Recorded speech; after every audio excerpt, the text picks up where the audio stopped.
Celestia sat upon her throne and sighed despondently. She looked downward at the place where her last noble or prince or whoever they were had been. They weren't even that good. She flicked her half-lidded eyes over to the mountain of gifts she had received from Courtship. The puppies, bouquets of puppies, cake, fruit baskets, wine, thousands of roses. Her sister would be different. She would take a hooful of the stallions who courted her and all the presents as well. She knew why she kept all the presents, but as for the courtiers, well, they would join her private cabinet. Celestia would have protested against her harems, but then again Luna was from another time. The truth of the matter was that Celestia could not find her soulmate, and even then, she did not find any to be too interesting.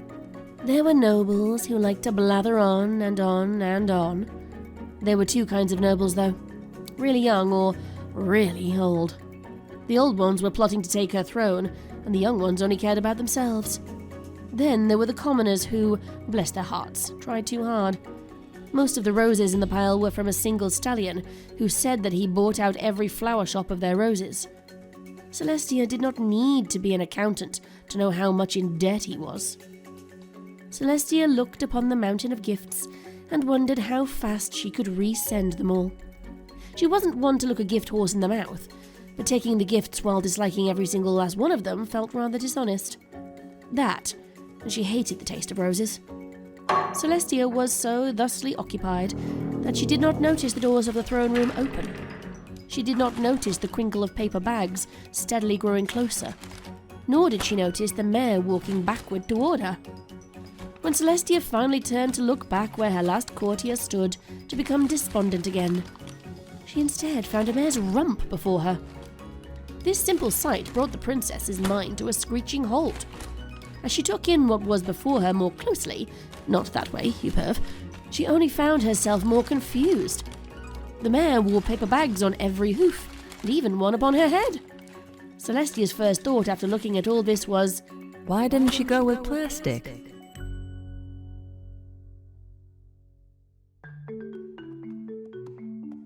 Derpy was lost. She did not mean to be, but she was. Her boss would be really sore at her when she made it back to the post office. Then he'd be even more sore when he found out that she'd forgotten her mailbag too. At least she remembered her lunch this time, though. The mare took careful surveillance of her surroundings. Halls upon halls upon halls, and paintings almost every 2 feet. You'd think that she'd run into a maid at some point dusting the paintings, but then chances were she'd probably get directions out and either screw up or find a way out. Either way, she'd have to go back to her angry boss. Derpy soon found a large door. She carefully opened it and gasped in shock. There was a mare trapped under the floor. Or, wait a minute, that was her reflection. She looked into the room and holy wow, it was big. Like it could have had an entire snow day in here. Derpy took a few steps into the main hall and looked at all the stained glass windows. Well, she tried looking at all of them, but her other eye found the corner of the ceiling to be very interesting indeed. She then saw something behind her that made her grimace. She had scuffed up the shiny floors. Thinking quickly, Derpy had a surge of absolute brilliance. She took her lunch bag off her back and laid it open in front of her. The Pegasus then took the individual paper bags that had her hay sandwich, carrots, ice water and dessert muffin out and put into the main bag. She then put the smaller bags on her feet, and after a surge of creativity, wore the main bag on her head just to be extra careful. Derpy decided to walk backwards to make sure she didn't scuff up the floor and could see the marks that she should wipe away. She did not notice that she was headed for the doors to the throne room, nor did she notice that she pushed it open accidentally with her rump. In fact, she did not notice anything other than she was not leaving any scuff marks on that shiny floor. Celestia cleared her throat awkwardly after noticing she had spent a good few minutes staring at this mare's flank. Derpy looked between her legs, accidentally letting the paper bag fall onto the ground, open end up. Hi, she said before righting herself. how are you? Celestia blanched, completely caught off guard by the mare's casualness. I'm fine. That's good. Derpy said with a smile. Don't take this the wrong way, but why do you have paper bags on your hooves and head? Oh, that's okay. Derpy waved it off.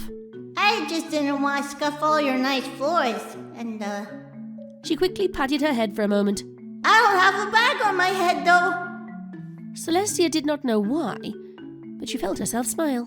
Yes, I can see that now. Hey, Derpy began while looking up at the pile of stuff. what happened here? It looks like a Hearts and Hooves day in here. Oh, well. Celestia sighed at being reminded again of the misery she'd sat through. Today was Courtship Day for me. Courtship day? Oh my gosh, happy Courtship day! She smiled sincerely for a moment, before confusion overtook her face.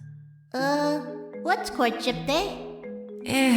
It's a day where a lot of ponies try to win over my heart with a lot of gifts, among other things. Oh, Derpy fumbled around for a moment before finding her lunch bag. here! You can have my lunch if you want. Derpy dug around in the bag for a moment and pulled out the muffin.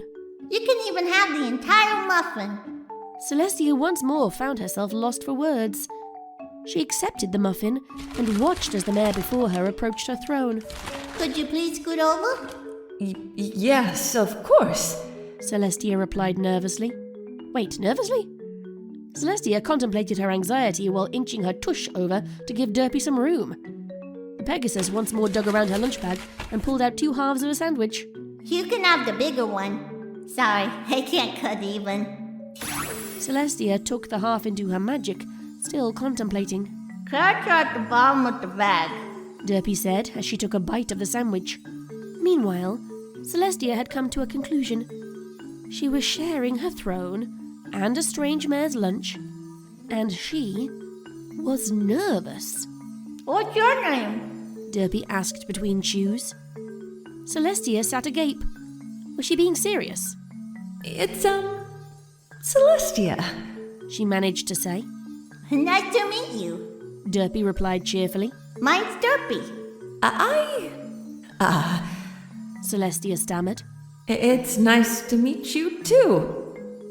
She sat there, staring at the sandwich for a moment, before deciding to take a bite. Maybe she should just go with the flow. That, and the sandwich wasn't bad. Hey, Derpy. Celestia began after a while.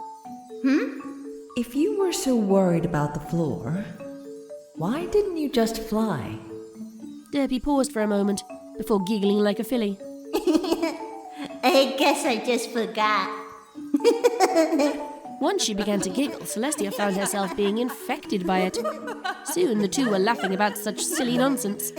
Celestia could not recall a time when she had laughed so hard at such a silly thing.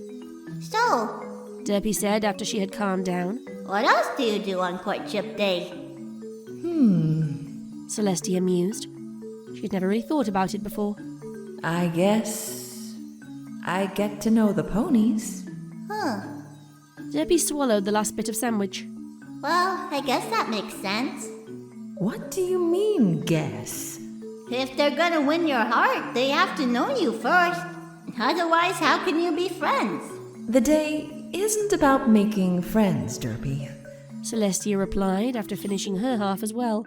It's about choosing who you marry. Well, Derpy scrunched up her nose in thought. don't you have to be friends in order to want to get married? Celestia paused for a moment. I never really thought about it like that before. Celestia paused for a moment longer, feeling as though storm clouds were being cleared away in her mind. Say, Derpy, would you mind spending some time with me for a little while longer? Sure. The Pegasus replied in the same cheerful manner as ever.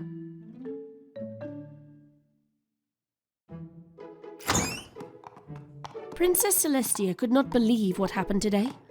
Her entire day, which consisted of eating ice cream until the void was filled after the courtships, had turned into the greatest day of her life. She entered her bedroom feeling an air of absolute happiness. and she knew to whom she owed it. Wow! Derpy gasped. It's so huge! Yes. It is, isn't it? She laid a hoof upon her oversized mattress and pressed into it gently. Then the surface shifted as Derpy leapt atop it. It's so soft, too! She said excitedly. You're so lucky, Celestia! Sometimes I doubt that. Celestia replied casually. If she were mad and crazy, then they'd better have reserved her a padded room at the Hotel de Cuckoo Cuckoo. No, I don't get the reference either. She levitated her crown from her head and onto her nightstand. Derpy, meanwhile, looked out on the balcony and saw the red brazen sky. She quickly ran over and watched the sun. Celestia smiled as she watched her companion watching the sun. She walked over and stood next to Derpy, horn illuminated. The sun's descent was slow, and she made it that way. She really did not want today to end. I gotta go home soon, Derpy said with a little regret. My neighbor is probably worried where I am. Well, Celestia began with a smile. you can come over tomorrow if you want. Really? You don't mind? Not at all, Derpy. Celestia sighed as the sun slipped below the horizon. Not at all.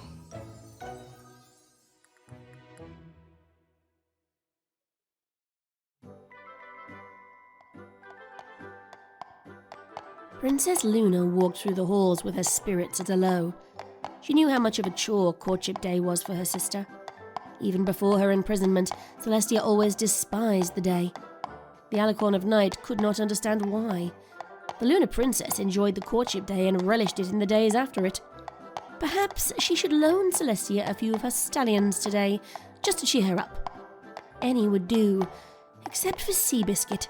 That stallion was hers, and no one else could touch him. Ever. She approached her sister's room and braced herself for the worst. If she knew Celestia, she would be half buried in ice cream cartons, half buried in blankets, and her face shoved into a sickeningly sweet but cheap romantic novel. If not, well. Sister? Luna called with a knock upon the door. May I come in? No answer. Tia, I'm coming in. When Luna opened the door, she found that the large bed before her was neat and spotless. The room overall was spotless as well, and devoid of any comforting dairy product containers. This worried Luna. If her sister was not here, where could she be? Was Celestia's depression worse than she could have anticipated? Was she passed out at some bar in town, drunk off her rocker and in possible danger of the press taking pictures and making up stories? Luna shuddered and slowly began to panic. Her fears died away as quickly as they surfaced, however. She could hear the sound of running water from her sister's bathroom. Was she singing? Although it would have been amusing any other day, on this day Luna found herself completely shocked. Celestia usually would be normally too absorbed in her self-wallowing to do anything beyond groan and sigh. A few moments later, the door to the bathroom opened, revealing the Sun Princess humming and smiling happily. She had a certain bounce in her step and an air that was not entirely lost on Luna. Sister? Luna stuttered, while reaching out to Celestia to make sure it was not a delusion. Hello, Lulu. The chipper Sun Princess greeted as she sat before her vanity. Is it not the most wonderful day you have ever seen? I suppose. Luna stammered, while the gears in her head began to click. Yes, it is a wonderful day. The Luna Princess approached her sister just as she began to brush her mane. Methinks the day of courtship was a success? Indeed it was, Luna. Celestia replied while continually stroking her hair with the brush. So, art thou going to spill thy guts? The anticipation is murder. To this, Celestia simply laughed. Come now, Tia. How many did you choose? Are they quite strapping and handsome? Or... I did not start a harem, Celestia stated before Luna went too far. We were jesting, dear sister. We know of thy tastes. Thou preferest to have a monogamous relationship, but we still want to know the juicy small bits. Details, sister, details. Tell us of the stallion. Mare. What? She's a mare. And she is just wonderful. And thou sayest we have odd tastes. Nevertheless, we art happy that thou art well. Now, you best hurry. The day is nearly gone, and you have yet to address today's tasks. Oh, I'm afraid I cannot go to work today. Celestia stated casually, making final checks in the mirror. I'll be spending time with my special sun pony. Oh. Well, it shall be no different for us then. We are used to covering you on the day after courtship. Thank you, Lulu. The Sun Princess grabbed her saddlebag and paused at her nightstand. After a little thought, Celestia took a book from the nightstand and deposited it into the bag. Celestia then walked over to the balcony to make ready to take off.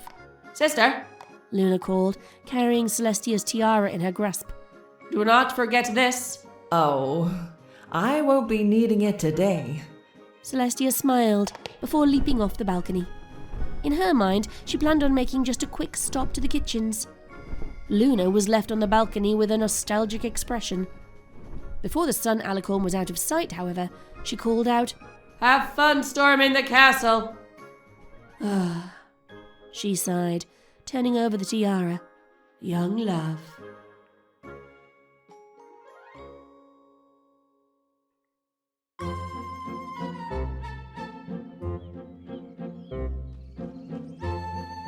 Derpy flew at a swerving pace.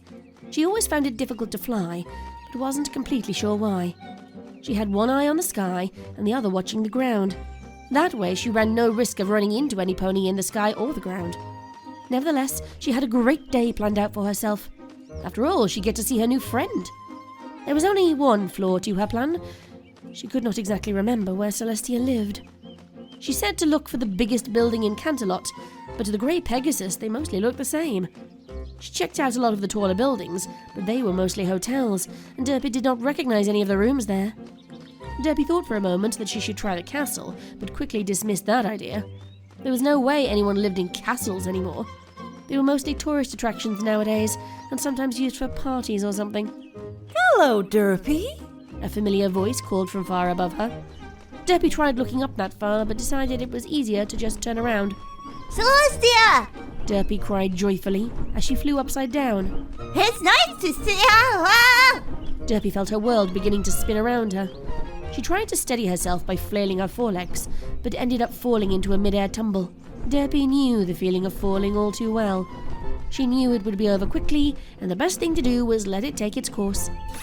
Suddenly, though, she found herself feeling weightless, and the spinning stopped. Derpy, are you alright? Celestia asked with worry as she held the Pegasus in her magic. Yeah, Derpy tried to focus both eyes on Celestia. yeah, I'm okay. No need to worry. She tried hiding a small blush. The truth of the matter was that no one really bothered to help her like this. It was weird, but a good kind of weird. Thank Faust. I'm going to let you go now, so... Yeah, I got it. Derpy said sheepishly. She righted herself to a hover and finally had one eye on Celestia. So, what do you want to do today? Well, I thought we could just see where the wind takes us. Celestia answered brightly. Sounds like a plan to me. With that, the two airborne equines followed the current of the jet stream.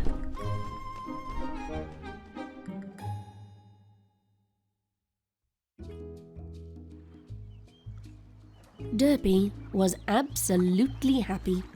She could not be any happier, or at least she did not think she could. They had found a small lake in the middle of a hilly meadow. The grass was tall enough to tickle her underbelly, and there was a soft breeze that made the grass bend and wave like an ocean of deep green. Celestia had suggested they have a small picnic under a single tree near the top of a hill overlooking the lake. Derpy agreed to this. Celestia herself packed the picnic, but she insisted that it wasn't to repay her for lunch yesterday. Currently, Derpy lay next to her.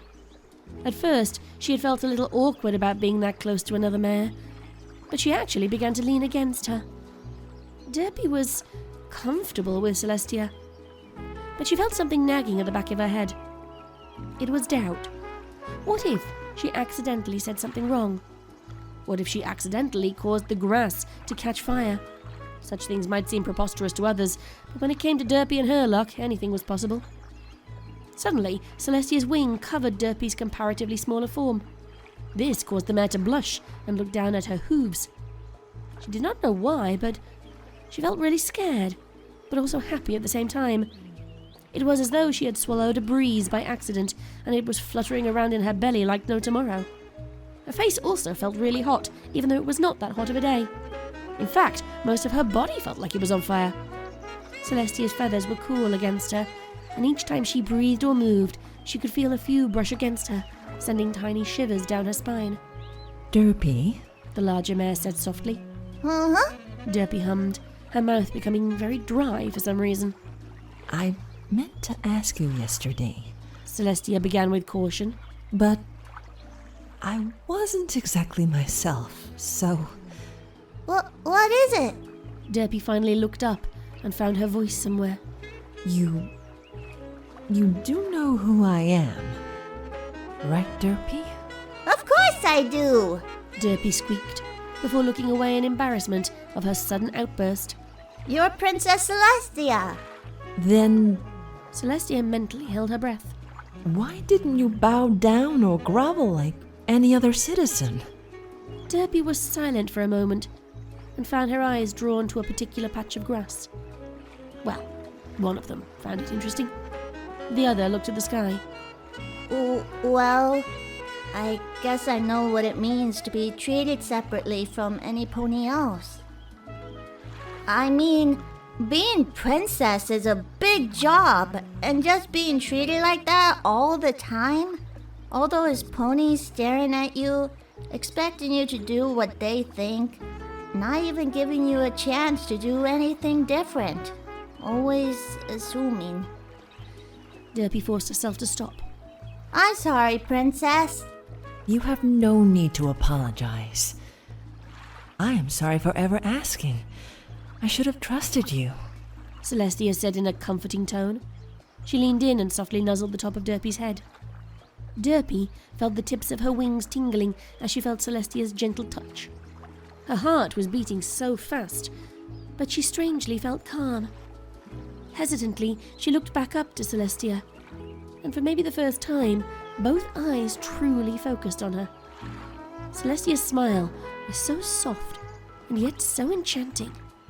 For a fleeting moment, she imagined kissing it. However, the expression of the majestic alicorn was soon replaced by shock, as Celestia saw the small miracle of Derpy's eyes. The look on her face caused Derpy to snicker slightly, as it was a little silly. At this, Derpy's concentration slipped and caused her eyes to become wonky once more. Celestia chuckled at this, causing the other to laugh harder. It quickly devolved into a funny face contest, with the two going back and forth to see who could make the other laugh harder. Celestia knew the Pegasus had an advantage, but wasn't willing to give in. After a few minutes in, though, Celestia found herself with no options left and had to resort to other tactics. What? Hey! Derpy giggled as Celestia's plush feathers descended down upon her. That's cheating! It's not. It is using one's resources. Wah! Derpy cried out with intense mirth. She managed to break through the blockade of feathers and tackle Celestia. The sudden charge was enough to knock the princess onto her back as Derpy began to use her most dastardly and ancient technique, blowing raspberries on her belly.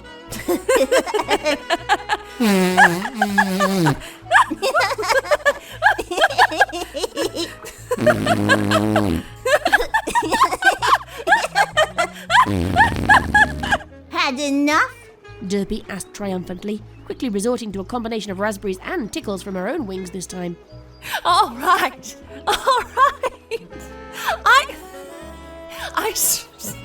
I surrender. Celestia finally relented. To this, Derpy rolled away, recovering in a fit of giggles just as the white alicorn did the same. The two gradually stopped and settled again into one another's company. They looked up at the sky. Celestia looked over to Derpy, watching her with a pleasant idleness. She wasn't thinking about work tomorrow, or even anything at all related to the welfare of Equestria. She was just happy. Just like the man next to her was just happy. In the moment, not thinking of anything else. After a while, the two mares decided to finally unwrap Celestia's lunch that she had brought with them. They had earned it. What's this? Derpy pulled a well-worn book from the saddlebags. Oh, that happens to be my favorite book in all of Equestria. I thought that you may like to take it with you. Celestia chuckled, a happy feeling washing over her.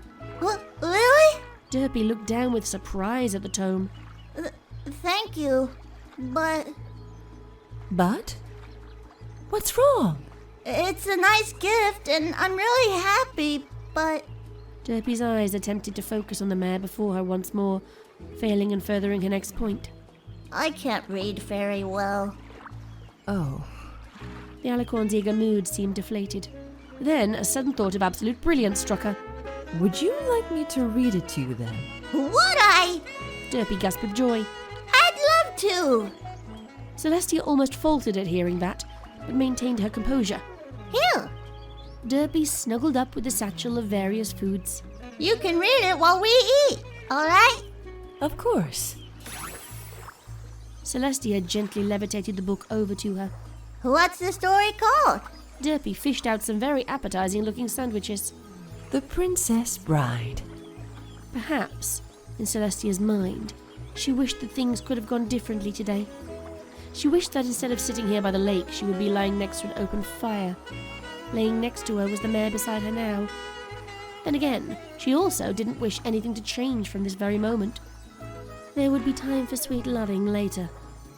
The last thing she wanted to do was rush anything with Derpy. Despite this thought, she had a hard feeling in her gut, telling her that it would never work out the way she wanted. Rarely did anything go the way Celestia planned it to go, despite many thinking the opposite. She did not have a grand plan. To be honest, most things were her fault. It was her fault for not getting rid of Sombra the first chance she had, or predicting the seeds of disharmony planted by Discord all those years ago. Hey, she didn't even see the changeling queen Chrysalis kidnapping her niece, brainwashing the captain of her royal guard, and having that same queen overpowering her, the mighty bringer of the dawn. She attempted to quell these thoughts, but alas, she consigned herself to a final thought on the matter, and settled in to just enjoy Derpy's company. Nothing isn't entirely inconceivable.